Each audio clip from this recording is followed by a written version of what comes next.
In this video, I'll show you how to personalize the products and listings pages in order to have the most important parts of your items displayed. Both on the products and on the listings pages, you can personalize the columns and the filters to make it easier to look through your items. Go to Products and click on Settings on the top right-hand side of the Products grid. Now, under these settings, you can choose the size of the product thumbnails on the left. You can also choose which details the product should be sorted by on the page, and if you want, you can set a view preference to see the items grouped in categories when you access the page.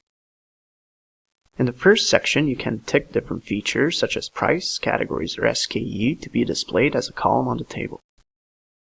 The last section allows you to choose which filters to display in order to make it easier for you to find the products that you're looking for. Save your changes, and if you want, you can go to the listings page and personalize it in the same way.